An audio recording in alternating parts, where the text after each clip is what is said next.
I started to be politically active relatively early, when I was a relatively young, 28 years old.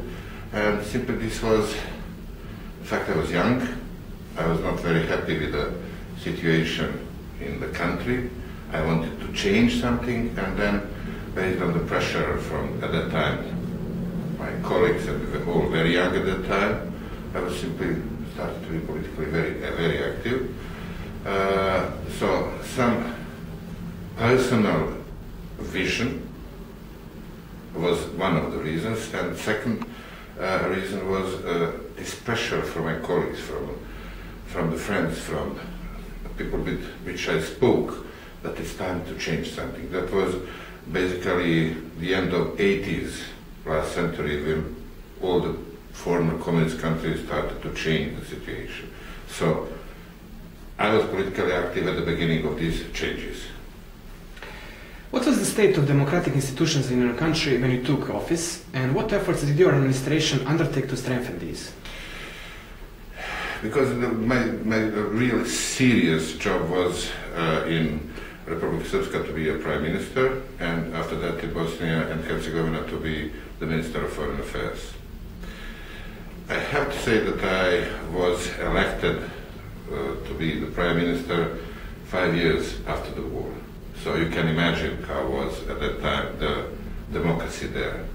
We, in Bosnia, we have had a very brutal war with 100,000 people which were killed, with the huge emotions of the people, without any rational approach to the politics, with a lot of ethical divisions.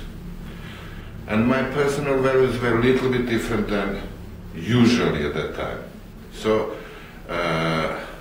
we didn't have the real democracy because of the communist past, where the collective spirit was something which was more important than any individual approach. And we were just 5 years after the war. So from the democratic point, from the point of view of democracy, it was really challenging a time.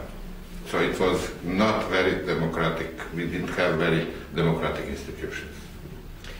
What were the most important reforms during your administration, and how did these further democracy in your country? It's very difficult to say what were the most important, but because I'm an economist, maybe one of the most was tax reform. That was something which was extremely important. During my time, we introduced the VAT at the level of Bosnia and Herzegovina. So that was the first challenge. Before that, we have had tax systems at the entity levels, let's say lower level governments. So first, to create something at the state level. That was a very big political challenge. Additionally to that, in any country, tax reform is very politically sensitive. So there were even this was also a problem, but I think that we reduced basically all taxes. Rates were much lower than before, and we had more revenues, like the final outcome of that reform. I think that this was extremely important, because before that you could buy the cigarettes without the marks there. Now, after that reform, it was not possible. So we changed the whole approach, the serious, even the citizens accepted the fact that the tax has to be paid. Which recommendations or lessons learned would you share with future presidents or prime ministers, particularly presidents or prime ministers of new democracies? My message is, don't be scared of any challenge in front of you. You have just to accept the challenges. And if you want to be a politician, then only politician.